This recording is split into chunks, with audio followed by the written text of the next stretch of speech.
영상 봤을 때 방과 시간, 저녁 시간대에 발생한 것 같더라고요. 이랬을 때도 이게 교권 침해에 해당되는 건가요? 실무에서 제일 문제가 되는 게 뭐냐면은 교사가 교육활동 중이었냐가 제일 문제가 돼요. 이게 지금 학교에서 일어난 일이 아니고 정규 교과 시간에 일어난 일이 아니잖아요. 거기에 대해서 문제가 많이 되고 법원에서 그런 것들이 부정된 경우도 상당히 많았었거든요. 근데 작년에 이제 서울고법에서 아주 중요한 판례가 나왔어요. 교사의 교육활동이라는 것이 굳이 장소적으로 어떤 학교 내에서 시간적으로 반드시 교과 시간 내에서 이루어져야 되는 것은 아니다. 학생의 여러 가지 교육을 위한 그런 생활 지도가 학교 외에서 교과 시간 외에서 이루어진다 하더라도 그것을 교육활동 중이라고 볼 수 있다는 취지의 판례가 나왔어요. 작년에 있었던 그런 고법 판례에 따를 때는 충분히 이것은 교육활동 중에 일어난 교권 침해 행위로 볼 수 있을 것 같아요. 변호사님이 자문하셨던 사건 중에서 교권이 여기까지 추락했나 충격받았던 사건도 있어요. 저희가 여러 가지 이제 그런 기관들을 자문을 많이 하고 있으니까는 관련된 얘기들을 참 많이 듣죠. 이제 그런 일들이 비일비재하기 때문에 충격받지 않죠. 교권보호위원회가 1년에 보통 몇 건 일어나는지 아세요? 1년에 3,000건 이상 일어나요. 근데 그것도 접수돼가지고 사건화되는 게 3,000건이라는 얘기인 거잖아요. 업무일 기준으로 봤을 때 매일 10건에서 15건 이상 교권보호 신고 접수가 이루어지고 사건화되고 있어요. 선생님들이 학교에서 아이들에 대한 교육에 집중하는 것이 아니라 아동학대법이 안 되기 위해서 조심해야 되는 상황인 거잖아요. 내가 무엇을 할까가 아니라 내가 무엇을 하면 안 된다라는 것에 선생님들은 사실 신경이 집중돼 있고 그게 지금 현재 우리의 교육이 돼버렸죠. 이유가 뭐예요? 저는 그냥 교육이 서비스화됐다고 생각해요. 그러니까 우리가 생각하는 기존의 교육만의 나름의 특수한 위치라든지 특별한 사정들에 대한 고려보다는 내가 내는 세금으로서 내 자식들이 받는 서비스화됐다는 것, 그것이 가장 본질적인 문제점이 아닐까라는 생각을 하거든요. 돈을 내고 어떤 식당에 가서 맛있는 음식을 먹을 수도 있고 또 여러 가지의 유무형의 서비스를 받는 경우도 있잖아요. 그 과정에서 내가 돈을 지불했으니까 나의 어떤 기분과 나의 어떤 요구에 응해야 돼 라는 그 전제, 그게 일종의 어떻게 보면 약간 갑질이 될 수도 있는 거죠. 근데 이런 것들이 교육 현장에서 일어나고 있고 아이들이 지금 어릴 때부터 그거를 보고 있다고요. 아이들은 부모의 거울이에요.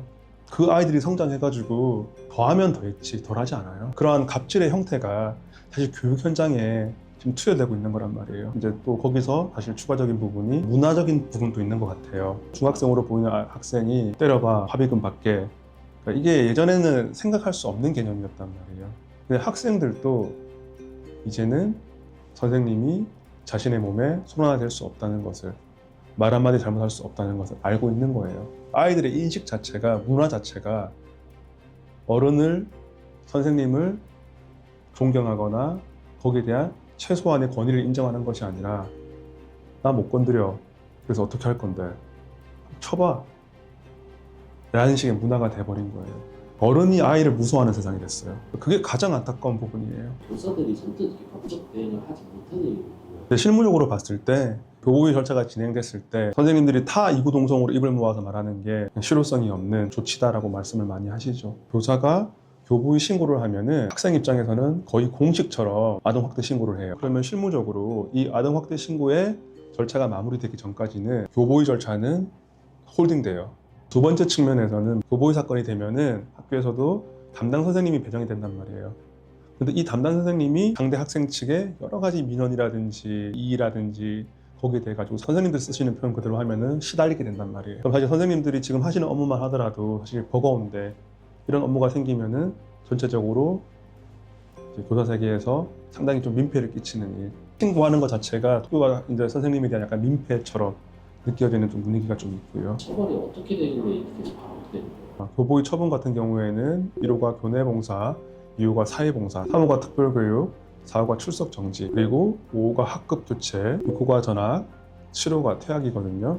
실무적으로 봤을 때 전학이나 퇴학은 가해 학생에 대한 최초 처분으로는 불과하고요.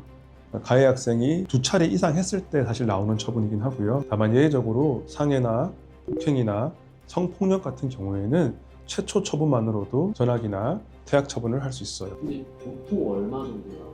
보통은 이제 교내봉사나 사회봉사 정도 많이 나오죠. 근데 이제 그것보다 더 큰 문제가 뭐냐면은 그 처분 과정에서 이 선생님이 교보위 사건을 진행하면 여러 가지 법적 문제에 당사자가 된다는 얘기예요. 그러니까 사실 그 스트레스를 엄청 힘들어 하시거든요. 나는 이런 교육활동 중에 피해를 입어가지고 이런 신고를 했는데 내가 일단 아동학대의 피의자가 돼버리는 거잖아요. 그러면은 내 피해에 집중해주는 것이 아니라 오히려 이 아동학대의 피의자로서 내가 그러지 않았다. 어떤 사실 확인서를 내야 되고 상대방의 주장에 대한 어떤 답변서를 내야 되고 교보위에 출석을 해가지고 또 여러 가지 뭐 진술이라든지 또 그 절차를 또 해야 되고 그러니까 이런 거 자체에 휘말리면은 선생님들이 정상적인 교육 활동을 대부분 못 하세요. 그래서 오히려 교보위 신고했다가 아동학대 신고로 역고소 당해서 정신과 치료까지 받으시고 심지어는 지금 선생님까지 그만두시는 분들도 상당히 많아요. 아동학대 신고하잖아요. 그럼 거기에 다 받아들여져요? 안 받아주시는 경우가 많죠. 이제 실무에서 선생님들이 하는 표현인데 아동학대죄가 아니라 기분 나빠죄라고 보통 얘기를 많이 하더라고요. 기분 나쁘게 째려봤다, 기분 나쁜 말투로 했다. 어떤 직접적인 무엇은 없지만은 감정적으로 느낄 수 있을 만큼 뭐 부당하게 차별했다. 우리 아이가 기분 나빴어요. 학부모인 내가 기분 나빴어요. 아이 아빠가 그 얘기를 듣고 기분 나빠했어요. 라는 주장을 많이 하신다고 하더라고요. 그럼 보통 이렇게 송사에 휘말리면은 기간이 어느 정도 돼요?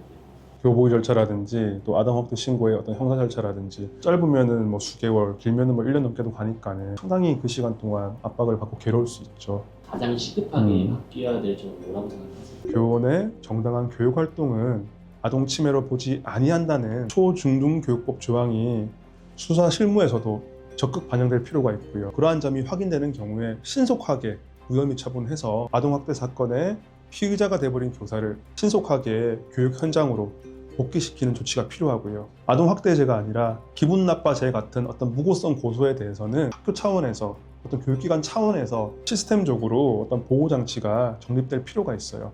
그러한 악성 민원이나 악성 무고에 대해 가지고 변호사님의 도움을 받아서 형사상 무고죄로 고소할 수도 있고 더 나아가서 민사상 불법행위 손해배상을 청구할 수 있거든요. 그 과정에서 받았던 선생님들의 고통에 대한 어떤 위자료라든지 변호사님을 선임해서 여러 가지 법률적 조력을 받는 비용이라든지 이런 것들이 다 보존될 수 있잖아요. 그러한 리스크가 있어야지 이러한 악성 민원이라든지 악성 고소에 대한 어떤 억제력을 발휘할 수가 있어요. 지금 정말 우리 사회가 지금 현재의 교육 현실을 제대로 인식하고 교육에 대한 본질적 정의를 지금 다시 해야 될 때라고 생각해요. 적어도 우리 사회가 그 교권에 대한 어떤 존중과 배려와 그 권위를 인정한 다음에 정말 최소한의 어떤 주의 의무라든지 관리 의무라든지 그런 것들이 위반이 있을 때 거기에 대해서 엄하게 책임을 물어야죠.